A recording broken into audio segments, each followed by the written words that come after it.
উনি সেলফি তুলে দিয়েছেন এবং তেলবাজি করে 3টা প্রমোশন নিয়েছেন। সে তেলবাজির ধারাবাহিকতায় এই ম্যানেজমেন্টের আমলে কিন্তু উনি 2টা প্রমোশন নিয়েছেন। থার্ড ক্লাস রেজাল্ট নিয়ে তাদের অনেক অফিসাররা কর্মরত আছে। আমার মতো লেডি অফিসার, আমি তাদের অনেক অফিসারকে এখনো ট্রেনিং দিতে পারবো ইনশাআল্লাহ। আমরা হুঁশিয়ারি উচ্চারণ করে বলতে চাই, সময় ফুরিয়ে গেলে সবকিছুর হিসাব কড়াই গন্ডায় নেওয়া হবে ইনশাআল্লাহ। বর্তমান যিনি সিএচআরও স্যার আছেন, উনি পূর্বের ম্যানেজমেন্টের সময় 3টা প্রমোশন নিয়েছেন এবং 5ই আগস্ট পরবর্তী উনি আবার 2টা প্রমোশন নিয়ে বর্তমানে এমডি এবং সিএচআরও দায়িত্ব পালন করছেন। তাহলে আমার প্রশ্ন, উনি যদি আমাদেরকে আমাদের নিয়োগ প্রক্রিয়াতে ত্রুটি আছে বলে থাকেন, তাহলে উনি ওই সময় কইছিলেন?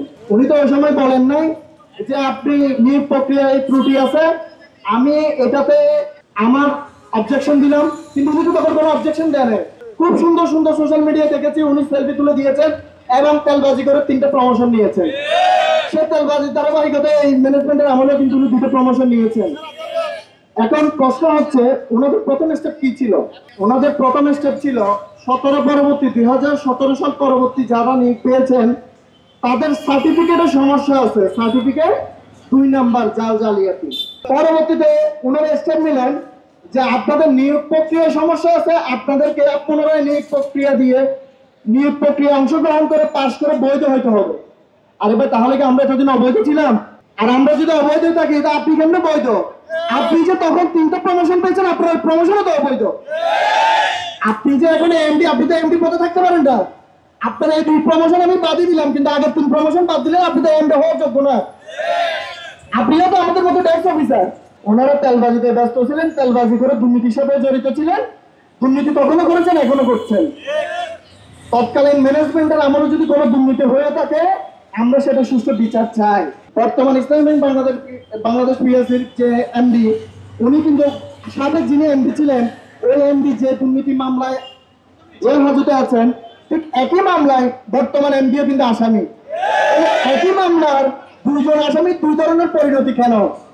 একজন জেল হাজতে আছেন আর একজন এমডির চেয়ারে বহাল তবিয়তে আছেন। আসলে এখানে বিষয়টা হচ্ছে তেলের পরিমাণের উপর। আমাদেরকে টার্মিনেট করেছেন সম্পূর্ণ অন্যায় এবং অযৌক্তিকভাবে। অন্যদিকে রাতের আধারে নিয়োগ বিজ্ঞপ্তি দিয়ে শর্ট লিস্ট করে তাদের ক্যাডার বাহিনী নিয়োগ দেওয়ার জন্য উঠে লেগেছেন।